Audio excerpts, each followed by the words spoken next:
Cop pulls gun at black woman, laughs at her FBI badge. 2 minutes later, he's in cuffs. Welcome to our channel, where we dive into gripping stories that will keep you on the edge of your seat from beginning to end. Today, we unravel a tale that begins with a routine traffic stop, but quickly spirals into a whirlwind of tension, danger, and unexpected revelations. In a small town brimming with secrets, a seemingly ordinary moment sets off an extraordinary chain of events that no one could have predicted. Join us as we follow a dedicated FBI agent whose identity is challenged by a local cop with dangerous prejudices, and see how, in a matter of moments, their confrontation shifts from intimidation to comeuppance in the most startling way. Before we dive in, if you're new here, don't forget to subscribe and hit that notification bell so you never miss an update. If you're excited about this story, let us know. If you enjoyed the video, press 1. If not, press O. Your feedback really inspires me to gather more uplifting and meaningful stories. Simone Walters pressed the accelerator of her black Ford Explorer slightly, making sure not to exceed the speed limit as she headed toward the outskirts of Grayfield, a sleepy, Midwestern town that seemed to exist in a pocket of time far removed from the rush of city life. The place had been described as the kind of town you pass on your way to someplace more important, yet Simone was drawn here by an urgent mission that demanded secrecy and precision. She was an FBI special agent, known among her peers for a razor-sharp mind and an unbreakable code of ethics. While she usually operated under the radar, circumstances had forced her to take a more direct approach on this assignment. She needed to gather evidence about a possible bribery ring involving local authorities, and it required painstakingly careful steps. As she navigated the 2-lane road that sliced through acres of farmland, she replayed the details of her briefing in her mind.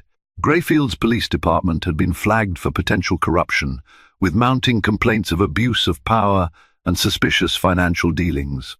The FBI had tried sending in plainclothes investigators, but each had run into technical errors or was conveniently threatened with unsubstantiated charges by local officers.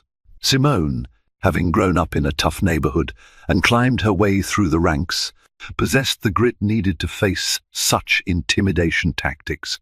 Still, she sensed a knot in her stomach, a silent warning that trouble was closer than she realized. The shimmering heat from the afternoon sun created mirages on the road's surface, offering a surreal stage for what was about to unfold. Grayfield's biggest landmark was its towering water tower, emblazoned with the town's name in chipped white paint.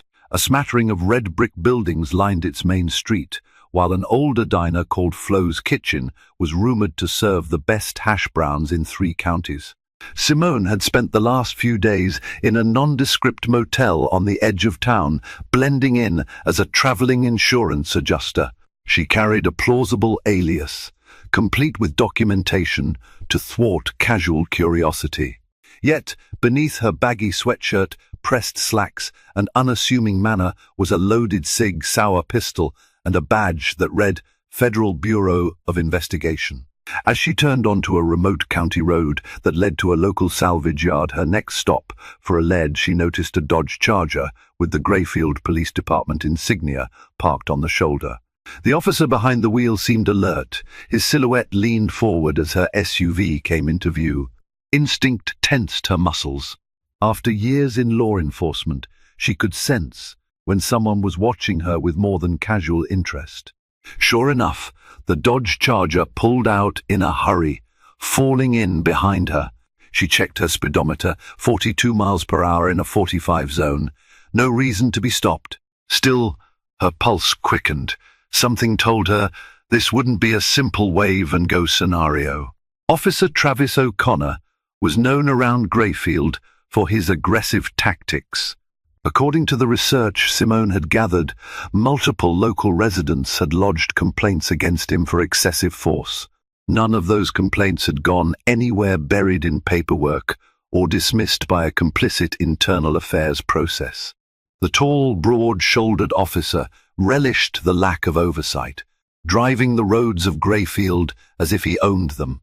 He routinely found ways to harass out-of-towners, especially when they fit a particular demographic that provoked his prejudice. More than once, rumors floated around that O'Connor had boasted about teaching outsiders a lesson. Simone felt the churn of dread in her gut when she noticed the charger's lights abruptly flare to life. Red and blue beams danced across her rearview mirror. She had not committed a moving violation as far as she knew. Her registration and insurance were in perfect order, though both were under her alias. She tightened her grip on the steering wheel and signaled to pull over, easing the Explorer onto a patch of gravel by the roadside. She inhaled deeply, reminding herself she was an FBI agent, fully authorized, fully trained, and fully capable. The question was, would Officer O'Connor care? The moment Simone rolled down her window, she caught the unmistakable look of hostility in O'Connor's cold blue eyes. He approached with an air of swagger, one hand on his holster while the other hovered near his radio. The late afternoon sun glinted off his aviator sunglasses, revealing only her own tense reflection in the mirrored lenses. Without the courtesy of a greeting, he demanded her license and registration. His tone was clipped, almost mocking. Simone complied, her movements deliberate to avoid any sudden gesture. She kept her voice calm, though her heart beat in her ears. "I'm sure I wasn't speeding, officer. May I ask what this stop is about?" O'Connor let out a humorless chuckle. "You out-of-towners. Always so sure you're following the rules." He removed his sunglasses, revealing an intense stare that seemed to size her up with suspicion. "Your tags look suspicious. Mind telling me why you're driving around this part of town?" The question was a loaded one. Simone handed over her documents, trying to maintain a veneer of politeness. "I'm an insurance adjuster. I've got an appointment at the salvage yard." Officer O'Connor flipped through her paperwork, nodding slowly. "Well, these out-of-state plates can be magnets for trouble. I suggest you watch yourself." A tense silence stretched between them, broken only by the faint hum of cicadas in the tall grass. O'Connor looked over her documents in exaggerated slowness, as though expecting them to be forgeries. He let out an exasperated breath. "Step out of the vehicle," he said abruptly. Simone's mind raced. She hadn't done anything wrong. "Is there a reason you want me to step out, officer? I'd feel more comfortable if we resolved this from here." He smirked, one hand inching toward his sidearm. "Are you resisting, ma'am? I'd be careful. People who argue with me don't always like how things turn out." She'd read about this officer's pattern accusations of bullying and intimidation. Still, the direct threat jolted her senses. She slowly unbuckled her seatbelt, reminding herself that no matter how dangerous this officer might be, she had the law on her side. Once her door was open, the scorching summer heat enveloped her. Standing on the gravel shoulder, she could practically see the tension in O'Connor's posture, a coil ready to strike. With every passing second, the confrontation simmered dangerously. She took one step out, her eyes locked on him. "I'm not resisting, I just want to understand why I'm being stopped." O'Connor's gaze flickered downward, as if searching for an excuse to escalate. "Let's just say you fit the profile of someone we've been looking for." Simone felt a prickling sensation at the back of her neck. The phrase "fit the profile" was often coded language, especially in a department rumored to be rife with discrimination. This was exactly the kind of situation that lit a fire in her soul, a petty tyrant behind a badge, abusing the power entrusted to him. She had two priorities now: to stay safe and to gather evidence in a manner that could withstand scrutiny in court. Swiftly, she decided to see if there was any way to de-escalate. "Officer, the first respect your position. If there's a legitimate concern, I'm happy to clear it up. She paused, weighing whether to reveal her federal credentials. Although she was undercover, in life-threatening moments, her real authority took precedence. O'Connor's gaze hardened. He pointed toward the front of her SUV. "Stand over there. Keep your hands where I can see them." Simone did as instructed. Gravel crunched under her heels as she moved to the spot he'd indicated. She kept her hands in plain sight, her mind parsing potential scenarios. Would he try to search her vehicle without probable cause? Would he physically assault her if she resisted the search? As she considered these possibilities, she felt the adrenaline spike in her veins. With unsettling calm, O'Connor reached for his radio, presumably to call in the plates.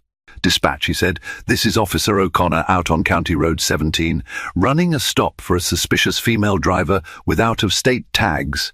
For a moment, static crackled over the radio.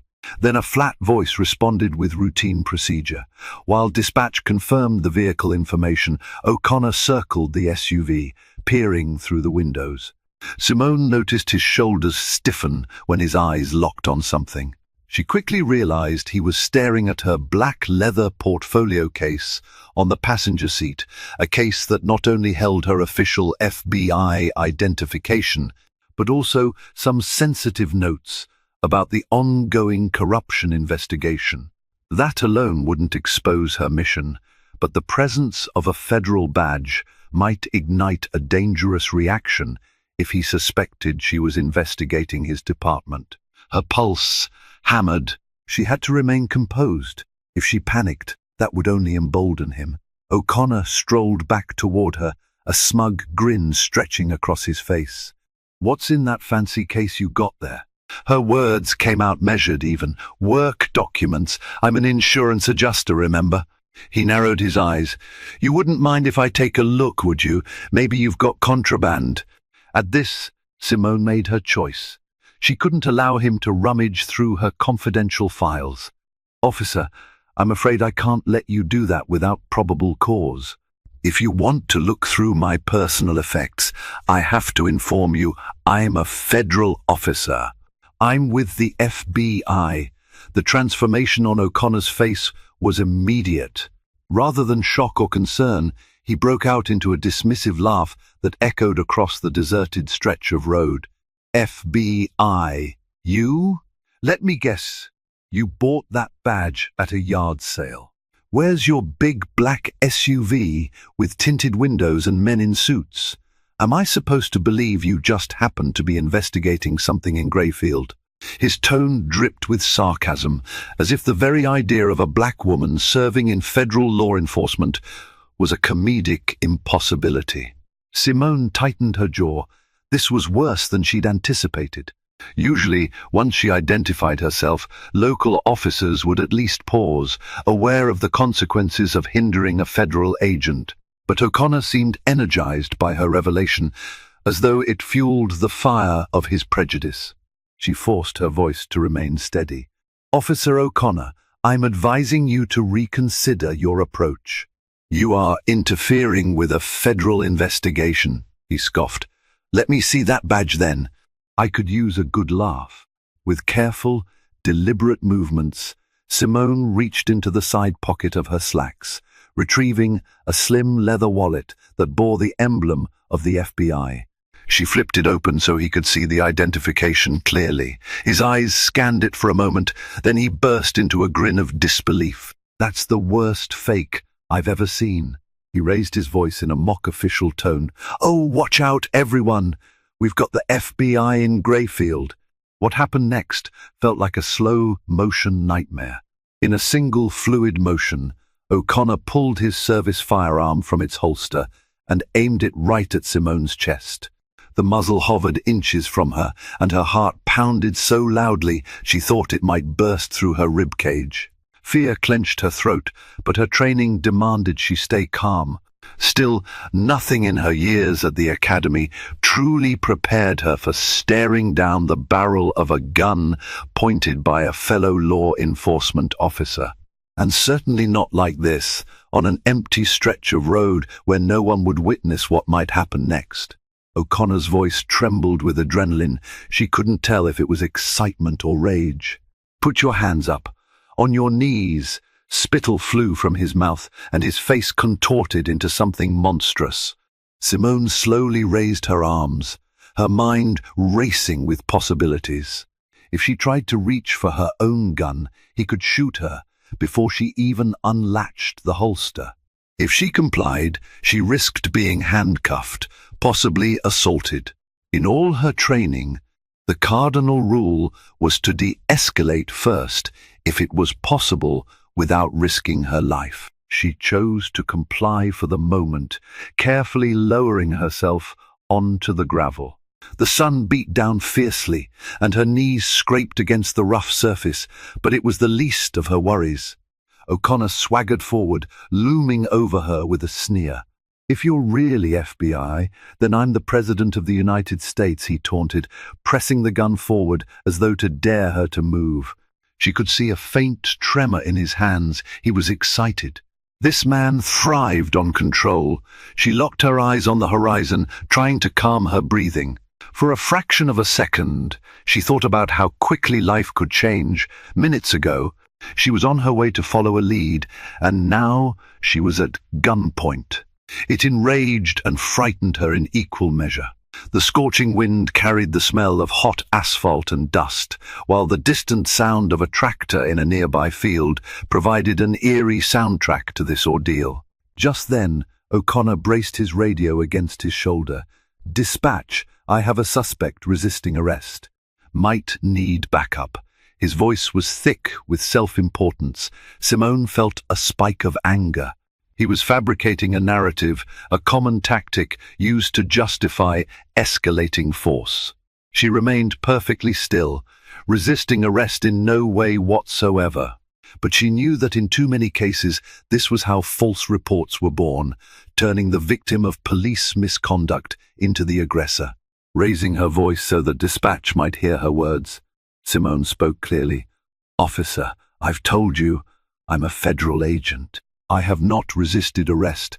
I am unarmed and complying." He leaned down, lowering his face toward her until she could see every bead of sweat on his brow. "I told you to be quiet," he growled, then grabbed her by the arm. The muzzle of his gun stayed dangerously close to her face. She braced herself against the wave of terror that threatened to overwhelm her, but she would not give him the satisfaction of trembling. Inside, her mind churned through the next steps. She needed a witness, someone to see this unfolding. She also needed backup, real backup, not the local officers likely in O'Connor's pocket. And she needed to ensure her own safety while preserving the truth of these events. Then, a stroke of insight, her phone was in her pocket. If she could discreetly activate the audio recording, she'd have proof. Gritting her teeth, Simone angled her head so that O'Connor's attention remained on her face. "I'm not resisting," she repeated in a calm voice, as if she were giving a lecture at Quantico. Slowly she maneuvered her free hand and tapped twice at the side of her phone, initiating a recording app she had installed for precisely such unpredictable confrontations. She could only hope he wouldn't notice. A deafening hush settled on the road, interrupted only by O'Connor's heavy breathing and the cicadas' relentless song. Then, headlights appeared in the distance. At first, Simone thought it might be local backup or a passerby. Her heart pounded faster. Whoever it was, she prayed they could put an end to this madness. The vehicle drew closer, revealing itself as a white Jeep Wrangler with off-road tires. It skidded to a stop a few yards behind O'Connor's Charger. "Hey man, what's going on here?" came a voice from the Jeep. Out stepped a lanky figure in jeans and a T-shirt clearly not law enforcement. From the anxious set of his shoulders, Simone guessed he was a concerned civilian. He shielded his eyes from the sun and slowly moved toward the scene. The stranger's mere presence felt like a miracle to her, the possibility of a witness shining like a beacon of hope. O'Connor whipped his head around, gun still aimed at Simone. "Back off, this is police business. Leave before you get yourself in trouble." The man, younger than Simone at first thought, raised his hands to show he meant no harm. "I'm just trying to see if everything's okay. I saw you pointing a gun at that lady." Unfazed by the tension, or perhaps empowered by the chance to display authority, O'Connor shouted, "I said leave, now!" Simone dared not move, but she locked eyes with the newcomer, silently pleading for him to call 911 or somehow get real help. The young man seemed torn. He glanced at Simone, who was still on her knees, then back at O'Connor's outstretched weapon.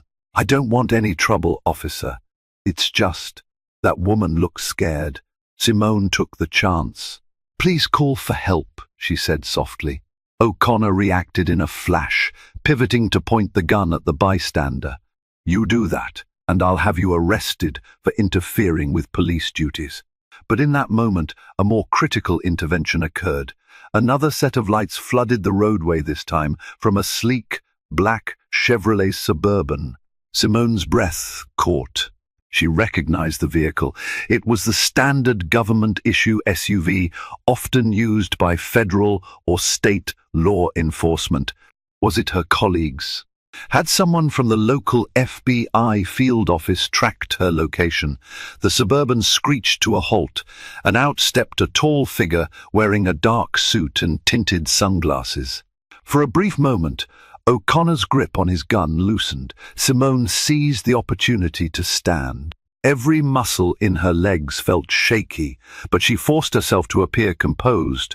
The man from the Suburban approached swiftly, flipping open a badge wallet that glinted with a golden shield.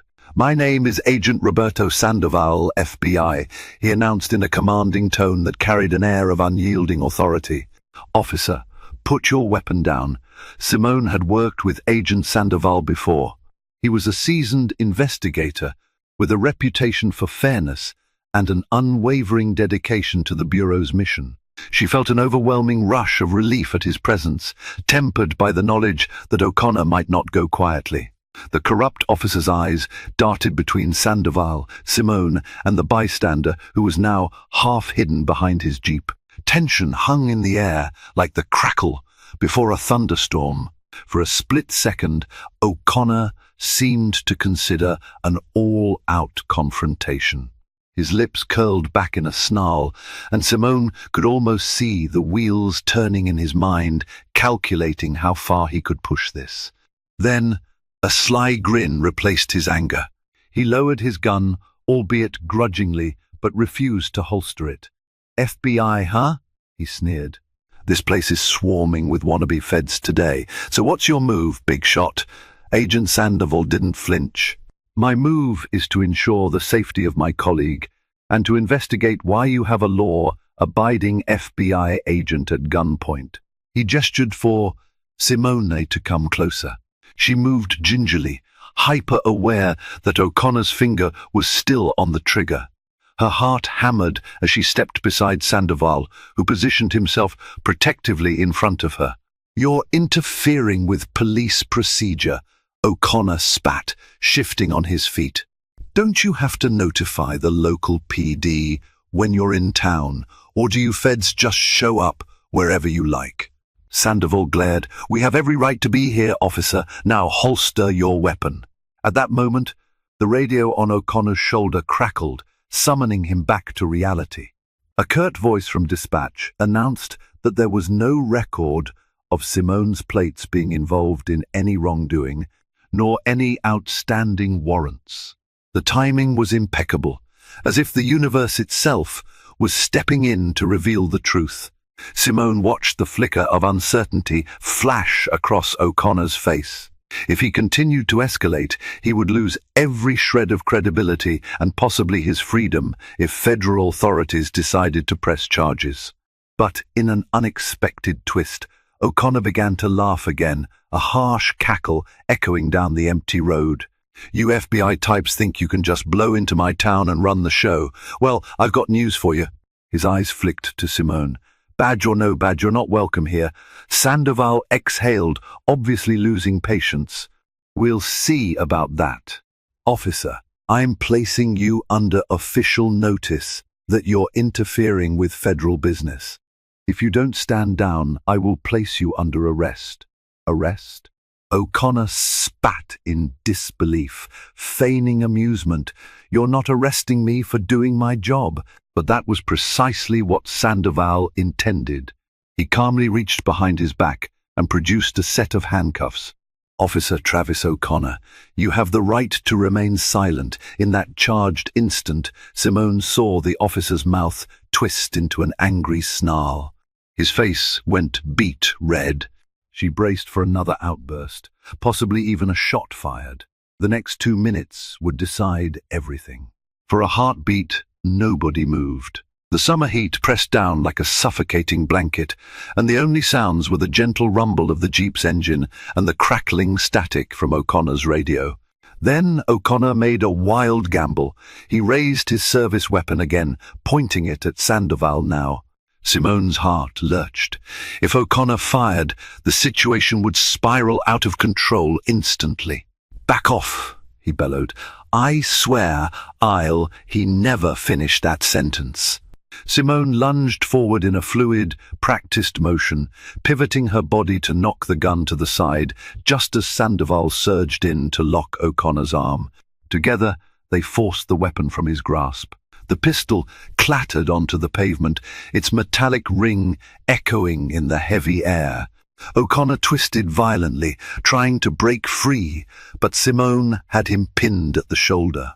Sandoval managed to force O'Connor's right arm behind him, snapping the handcuffs in place. "You can't do this!" O'Connor roared, rage distorting his features. "This is my town!" "I'm the police." Agent Sandoval tightened the cuffs, ensuring he couldn't slip free.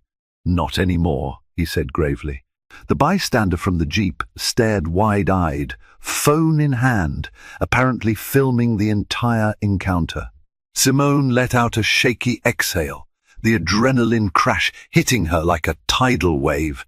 She glanced at O'Connor on his knees, thrashing futilely under the weight of his own misdeeds. Her eyes met Sandoval's in a silent exchange. They had a potential bombshell of a case against local law enforcement now. The shift in power was almost tangible.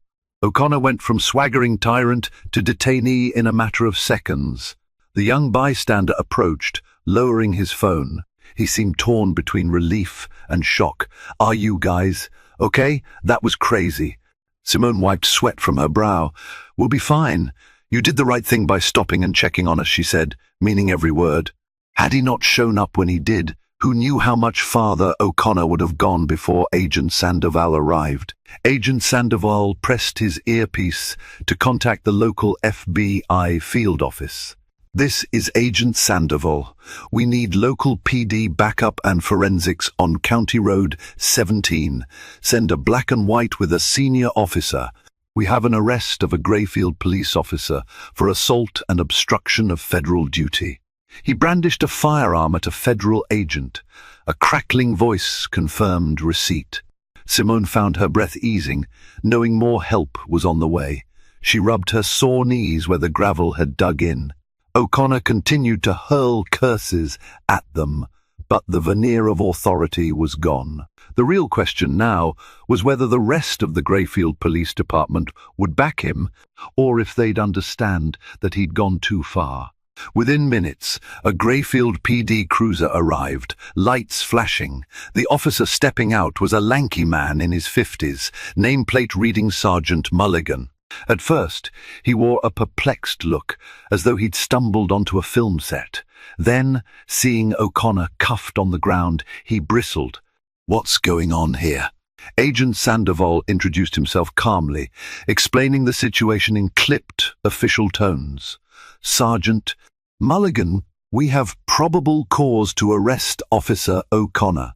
He aimed a loaded weapon at Special Agent Simone Walters of the FBI, refused lawful commands, and obstructed our investigation. Mulligan's eyes darted between the subdued O'Connor and Simone. His jaw tightened, but he didn't immediately side with his colleague. In fact, relief flickered in his features, as though he'd long suspected O'Connor might bring trouble upon the department. "I see. Let me call the chief. This is above my pay grade." Sandoval nodded, stepping aside so Mulligan could radio his superior.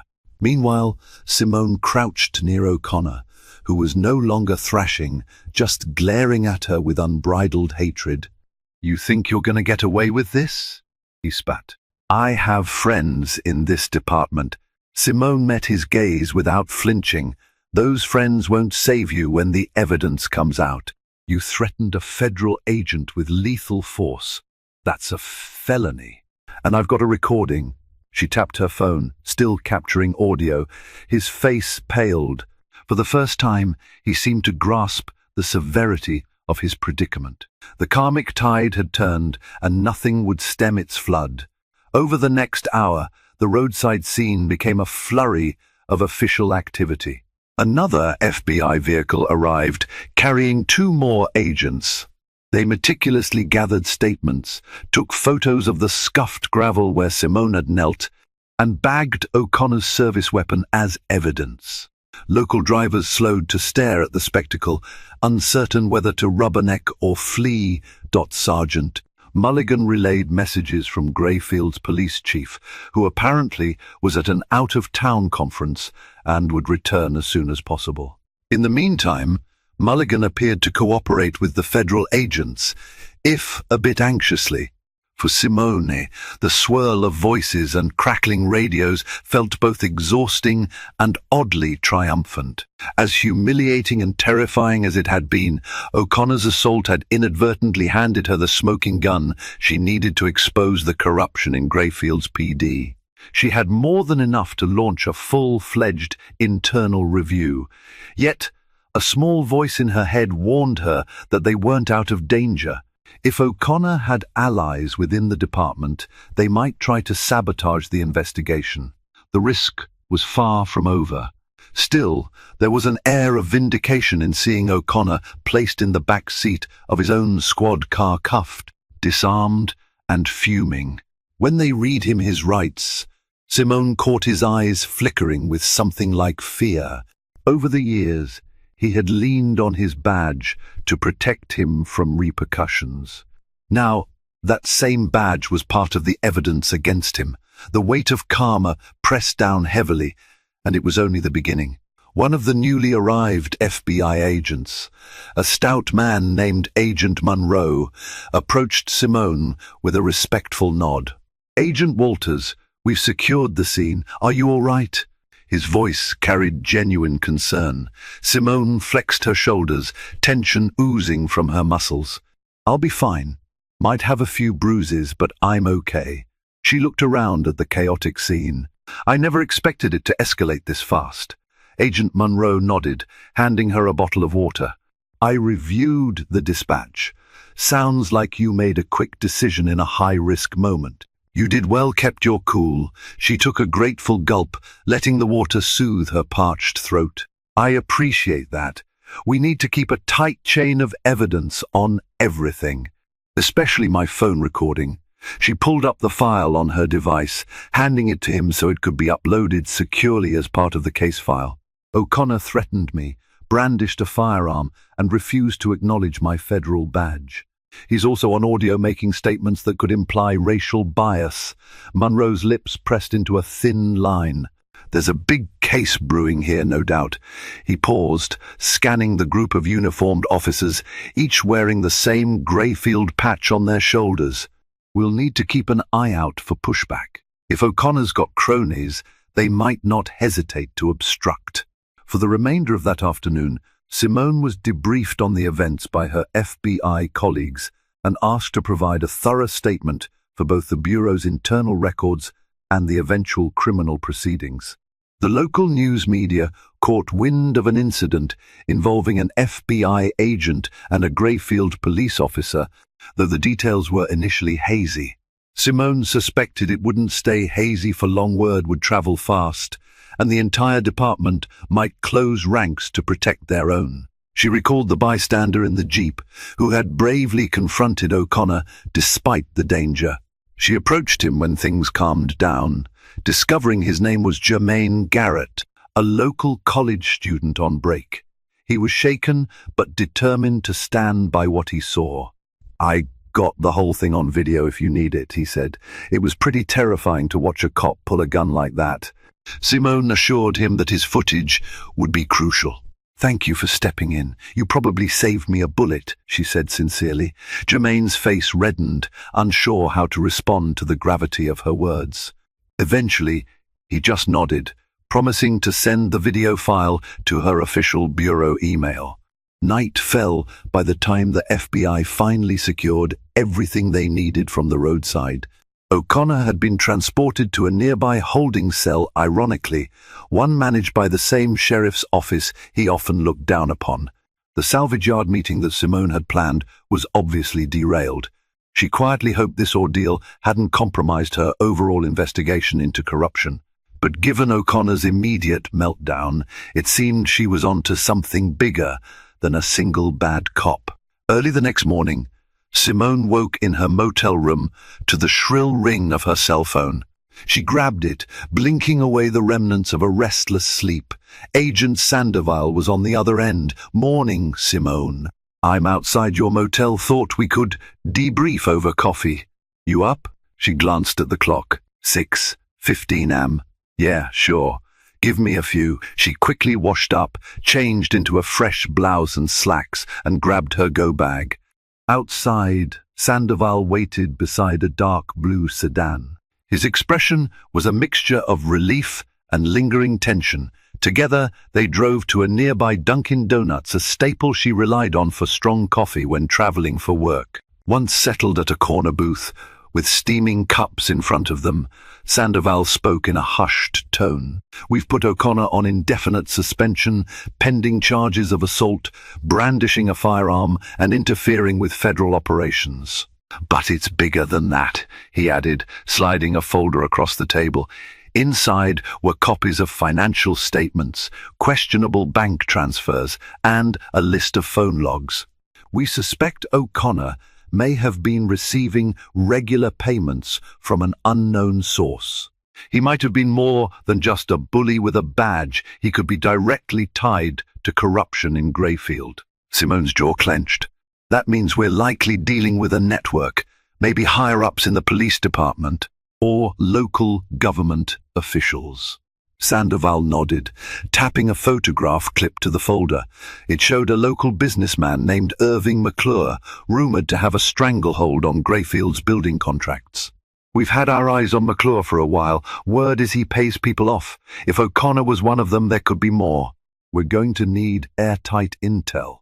Simone took a long sip of coffee, letting the information sink in. "So, the ambush on me might not have been random. He could have recognized me from somewhere, or he was trying to intimidate me off McClure's trail." Sandoval shrugged. "Maybe. Or it could simply be that he's an arrogant jerk who thought he could push around a so-called outsider. Either way, we can use this to our advantage. If we offer O'Connor a deal, he might flip on his handlers." She mulled that over. "That's risky. He seems like the type who'd rather go down in flames than cooperate, but it's worth a shot." They spent the next hour strategizing. With O'Connor in custody, Simone's cover as an insurance adjuster was effectively blown. The priority now was collecting enough evidence to secure indictments against anyone else in the corrupt ring. This would require going up the chain of command, carefully and methodically. The road ahead promised to be fraught with danger if O'Connor was any indication.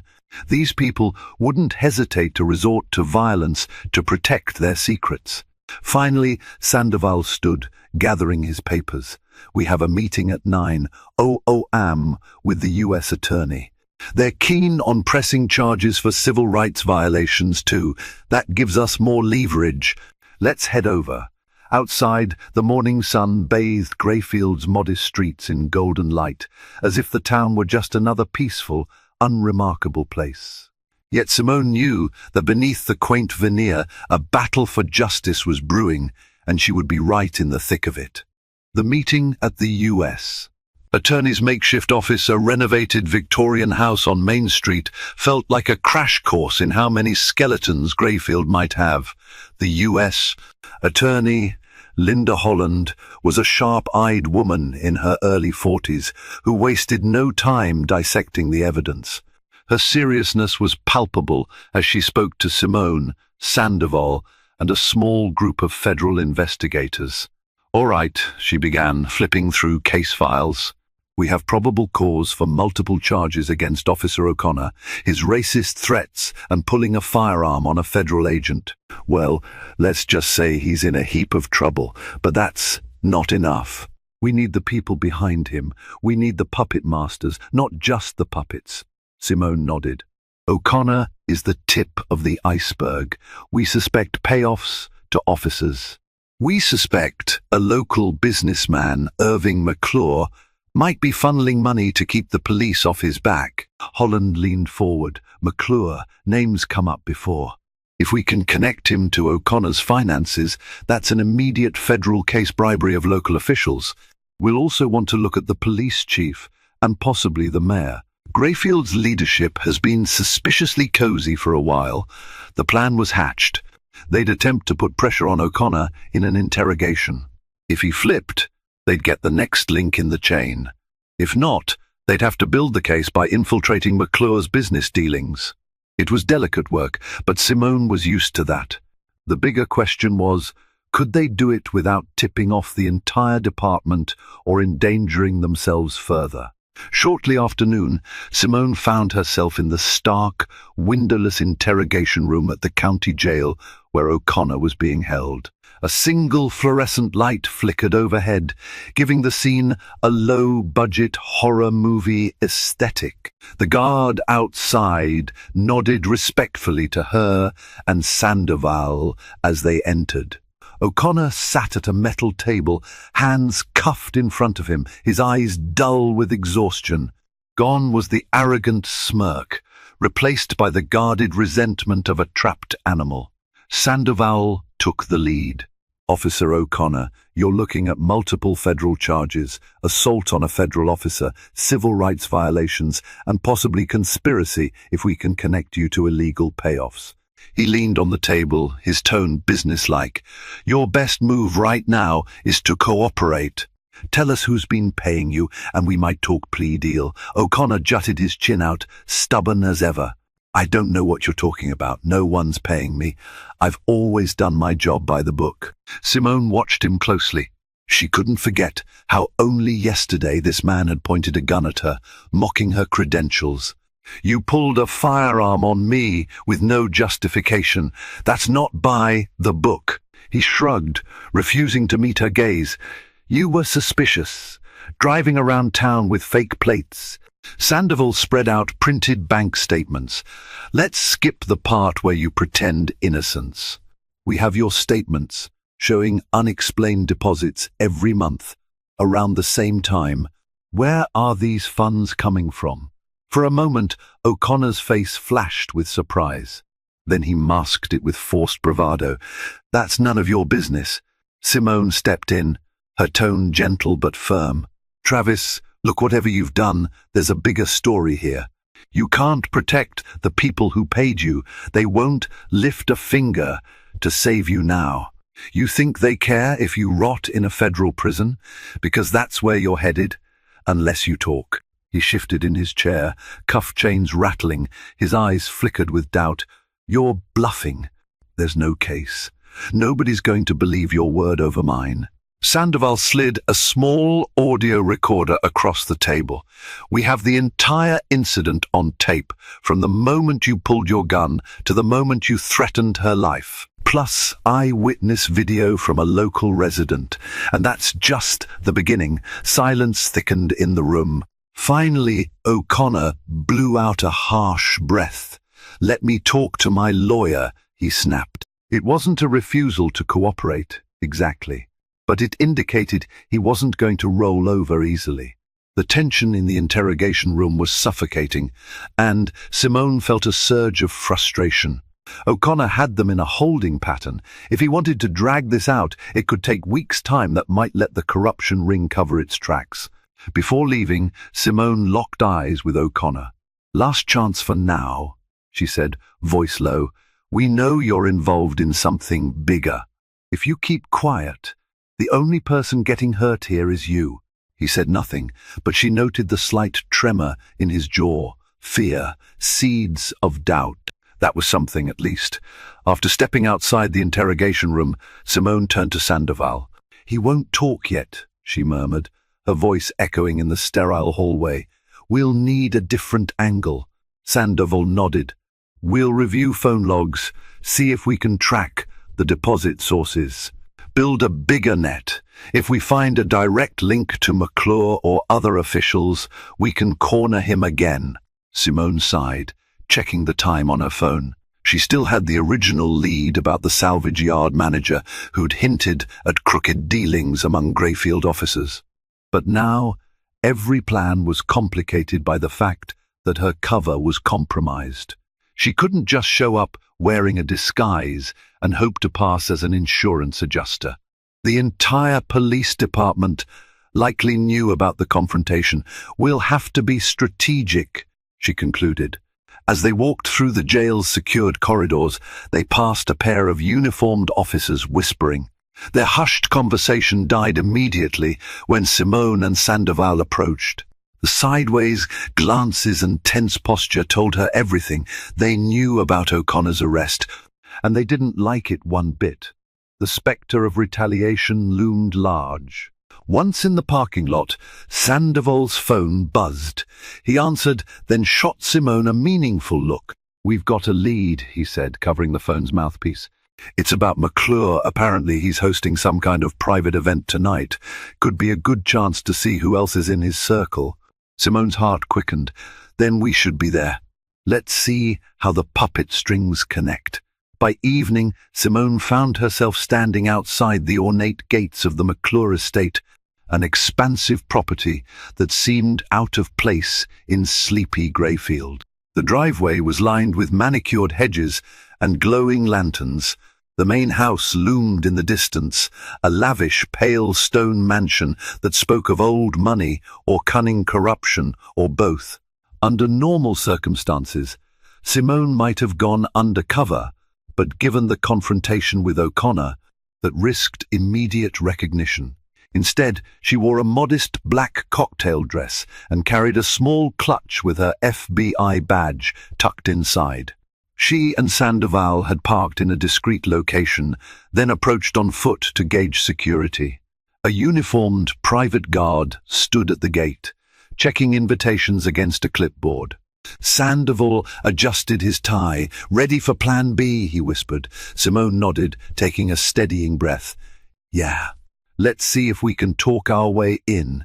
If we can't, we'll have to improvise." She stepped forward, flashing a confident smile at the guard.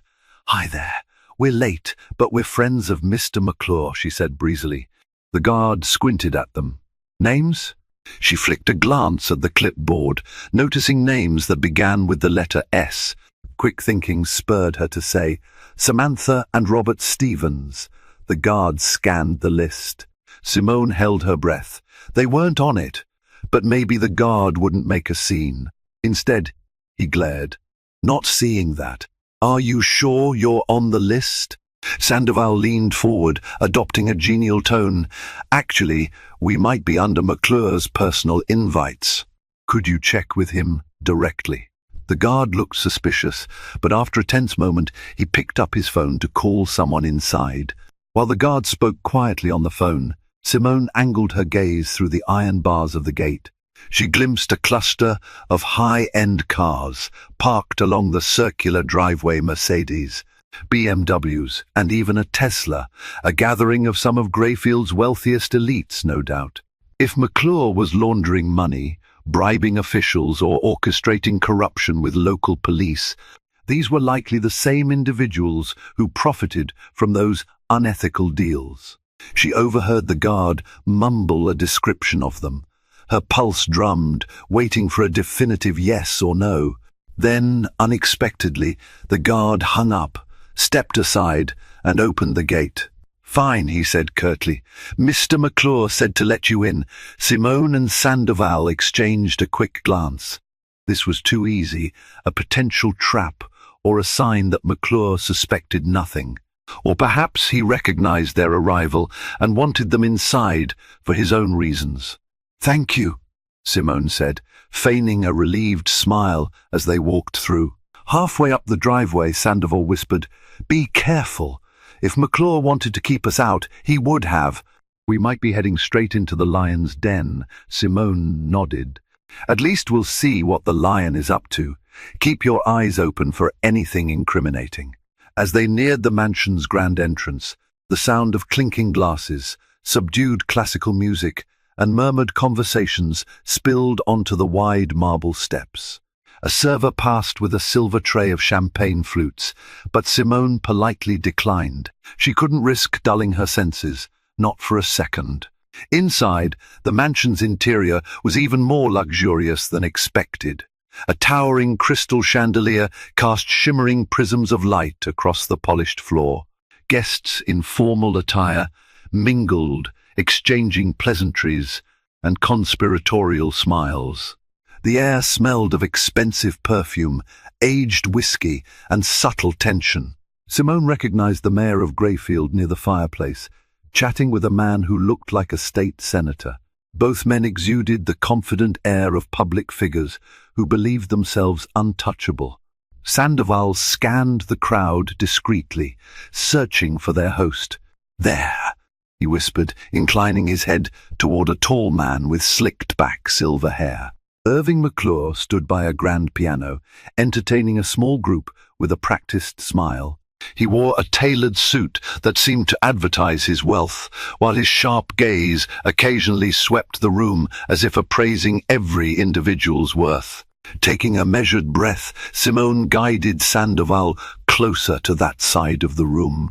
Their plan was to blend in, gather intel, and see if McClure would drop any clues about his involvement with the police. But as soon as they neared, McClure broke off his conversation and locked eyes on Simone. She felt a chill of recognition pass between them. He gestured them over with a suave wave, a glass of whiskey in his other hand. "Well, well," he said in a smooth baritone, smiling in a way that didn't touch his eyes. "Welcome to my home." "I don't believe we've had the pleasure." Simone forced a gracious nod. "We've heard a lot about you, Mr. McClure. Thanks for inviting us in on such short notice." He took a leisurely sip of whiskey, eyes glinting with curiosity or suspicion, or both. "A friend of mine at the gate told me you weren't on the list, so I'm dying to know who recommended you."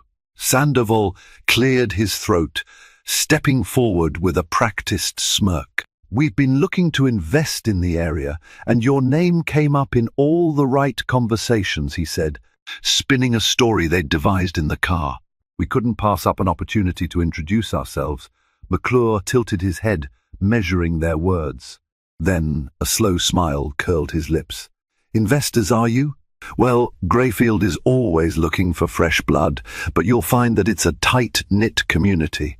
People here prefer dealing with, let's say, trusted associates." Simone raised an eyebrow, playing along.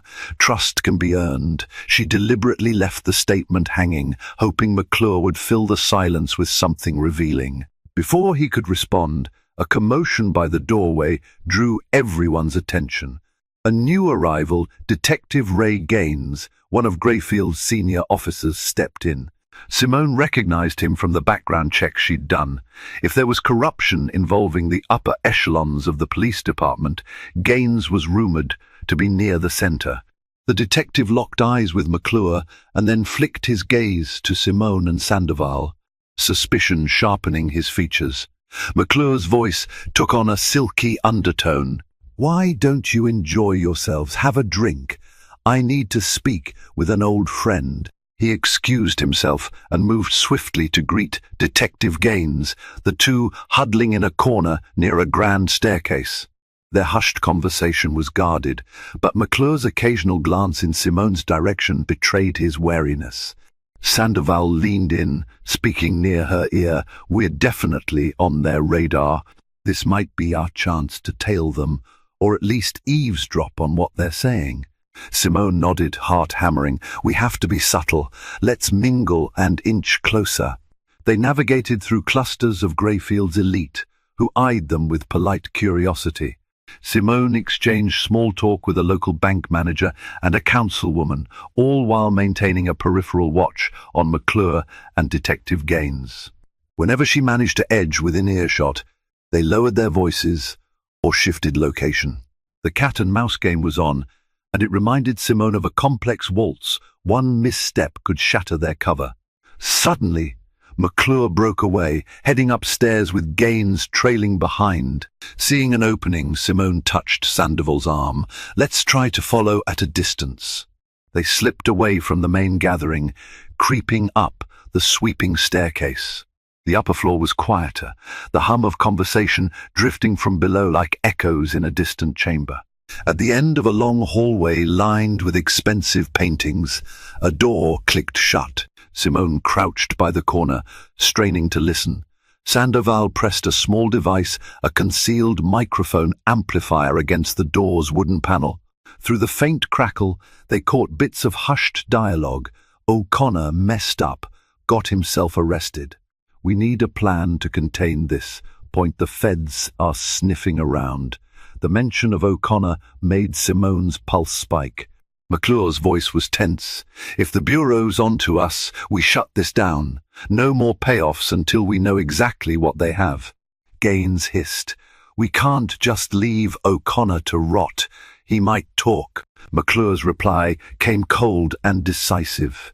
"Then he needs a reason not to. Handle it." The floorboards creaked behind Simone. She froze, spinning around to find a figure looming, a heavy-set security guard with an expression that telegraphed immediate suspicion. "What are you doing up here?" he demanded, voice echoing in the hushed corridor. His posture suggested he was ready for a confrontation. Simone's mind raced. If they got caught eavesdropping, it could end in violence or at least blow their cover. Sandoval, ever the quick thinker, slipped his microphone amplifier into an inside pocket and half laughed, feigning tipsiness. "We got lost looking for the restroom. This place is huge." The guard didn't appear amused. He stepped closer, blocking the hallway. "I'll escort you back to the party," he growled, his hand drifting to a baton on his belt. Simone forced a disarming smile. "Thank you. That'd be great," she said, playing along as a slightly embarrassed guest. Her heart hammered as she wondered if the guard had heard the muffled conversation from behind the door. Sandoval and Simone followed the guard's lead, descending the staircase. She stole a fleeting glance back at the closed door at the end of the hall, wishing she had a chance to record more. But at least they had gleaned crucial intel. McClure and Detective Gaines were definitely linked to O'Connor's payoffs, and they were moving to cover their tracks. With O'Connor in custody, there was no telling how far they might go to silence him or Simone. Back in the main foyer, the guard abruptly said, "Enjoy the rest of your evening," his tone dripping with sarcasm. Simone and Sandoval parted ways, wandering among the oblivious partygoers to decide their next move. They had enough to suspect a major conspiracy. The question was how to convert suspicion into solid evidence. As the night wore on, the crowd thinned. A string quartet played a soft classical piece in a far corner, while staff circulated with trays of canapes. Simone and Sandoval quietly surveyed the guests, noting those who spoke with Detective Gaines or McClure. Each handshake, each hushed exchange could signify another cog in the corrupt machine. Eventually, they decided the risk of staying longer outweighed any potential reward. They'd gleaned enough to justify a deeper federal probe. Simone brushed past a row of expensive statues, heading for the exit. Just then, her phone buzzed a text from Agent Monroe back at the field office. It read, "O'Connor attacked by an unknown assailant in his cell. Condition critical. Possibly an inside job." Simone's stomach dropped. She grabbed Sandoval's arm, showing him the text. His face darkened with alarm. "They're trying to take him out," he muttered. "We have to move." Without bidding farewell, they slipped out of the mansion, hearts racing. The guard at the gate gave them a cool, suspicious look, but said nothing as they exited. Once back in their sedan, Sandoval floored the accelerator, heading straight for the county jail. Along the way, Simone's mind reeled with the implications. This was no longer just a matter of corruption. Someone was willing to commit murder, possibly to protect powerful secrets. 15 minutes later, they rushed into the jail's intake area, flashing their badges to get through. The smell of disinfectant and stale fear clung to the corridors. One of the duty officers, eyes wide with panic, directed them to the medical wing. "O'Connor was found unconscious," he stammered, voice quavering. "He's in bad shape." They hurried past rows of barred cells until they reached a small infirmary room where O'Connor lay on a cot. A paramedic was bent over him, checking vitals. His face was bruised and battered, an oxygen mask strapped to his mouth. Blood seeped through makeshift bandages on his ribs. A swirl of questions assaulted Simone's mind. Who had the motive and opportunity to do this? The simpler question, however, was, who didn't? Sandoval conferred with the paramedic. "Will he make it?" The paramedic responded quietly, "He's stable for now, but we need to get him to the hospital. There's internal bleeding." Simone glimpsed the flicker of consciousness in O'Connor's eyes as they loaded him onto a stretcher. She saw fear, confusion, perhaps even regret. The paramedic wheeled him out, lights flashing as the ambulance sped off into the night. Agent Monroe appeared moments later, face etched with worry. "Word is it was another inmate or maybe someone in uniform. They're not sure. Surveillance cameras had a technical malfunction." He arched an eyebrow in grim irony. "Convenient, huh?" Simone nodded, adrenaline still coursing. They wanted to silence him before he could talk. "Now, we might lose our best lead if he doesn't pull through." The rest of that night blurred into a flurry of phone calls, paperwork, and frantic strategizing. The Bureau demanded a full lockdown of the facility. Agents swarmed the jail, interviewing guards and inmates. The technical malfunction turned out to be more than a glitch. The camera system for the cell block had been manually powered down minutes before the attack. That pointed to an inside job, possibly orchestrated by the same network that financed O'Connor. Exhausted, Simone collapsed into a chair in the warden's office, her head throbbing. Sandoval was on the phone with the U.S. attorney, briefing her on the situation. A grim reality pressed in on them. If the conspirators could reach O'Connor inside a secured jail, they might be capable of targeting Simone or anyone else in the investigation. This was personal, and it was deadly. At sunrise, Simone finally left the jail. She stepped outside, the early morning light stinging her eyes. Agent Monroe caught up with her. "We're pulling in more resources," he said, a comforting hand on her shoulder. "U.S. Marshals might take over security for O'Connor once he's stabilized. If we keep him alive, he might flip." Nodding wearily, Simone glanced at the small crowd of reporters gathering at the perimeter, cameras flashing as they tried to glean any details about the scandal. News was spreading like wildfire. Perhaps public scrutiny would make it harder for the conspirators to operate in the shadows. Then again, it could also raise the stakes, driving them to even more desperate measures. The following day, Simone stood by O'Connor's hospital bed in a secure wing, guarded by 2 marshals. His face was swollen, eyes barely open, but he was conscious. A swirl of the fourth lines and medical machinery surrounded him, beeping softly. She approached, her expression unreadable.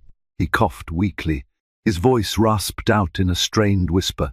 "What are you doing here?" She hesitated. Despite his crimes and his nearly fatal assault on her, she also saw a man caught in a tangled web. And whether she liked it or not, he held the key to unraveling it. "You were attacked," she stated quietly. "They tried to kill you to keep you quiet, but you're still alive. This is your chance to do something right."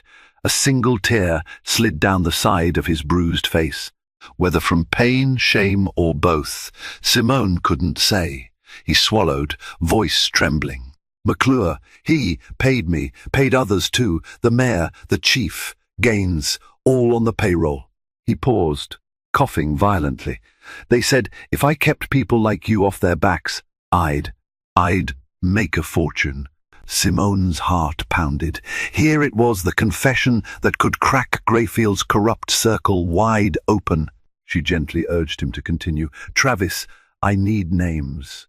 Specific transactions. Anything that can help us build a case. Can you trust me enough to do that? His eyes fluttered, pain etched into every line of his face. He nodded, too weak to speak more. Simone glanced back at the marshals, who hovered protectively. Hang in there, she whispered. I'll make sure you're safe. As she stepped out into the corridor, she mentally listed the next steps, gather O'Connor's statement formally, link it to bank records, and then move on McClure, Gaines, and whoever else was implicated. Justice was within reach.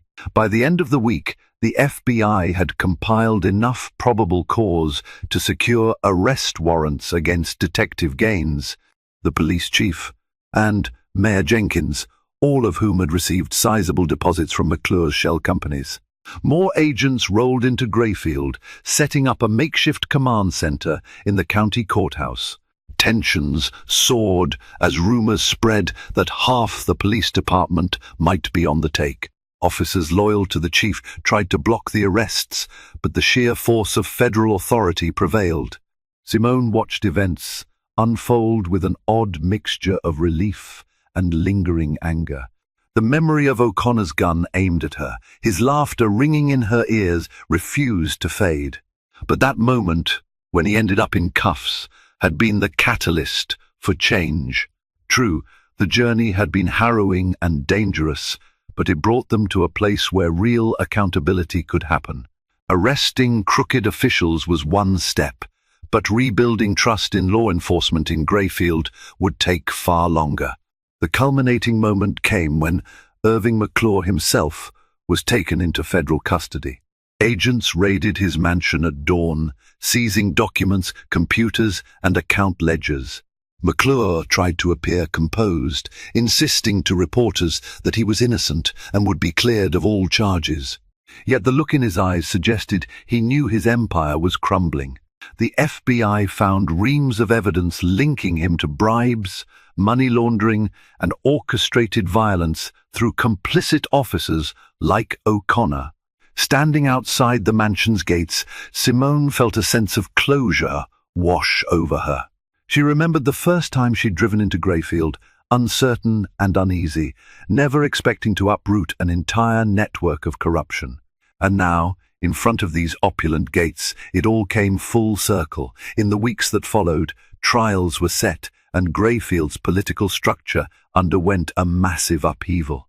Simone testified at preliminary hearings, her calm and precise recounting of O'Connor's assault leaving the courtroom in hushed astonishment. Jurors and spectators alike were riveted by how quickly a single traffic stop had escalated into a moment of life and death, and how that moment exposed a sprawling conspiracy. For her part, Simone felt a mix of pride and residual trauma. She'd always believed in the mission of the FBI to protect and uphold the law, yet the ordeal underscored how some individuals hide behind badges for their own gain. The fiasco in Greyfield would serve as a case study in departmental reform for years to come. O'Connor, recovering from his injuries, ultimately took a plea deal. He provided the final pieces of evidence needed to convict McClure and several high-ranking officials. Some speculated O'Connor's decision was motivated partly by revenge. He'd realized they'd tried to eliminate him, the same way they'd tried to muzzle other threats.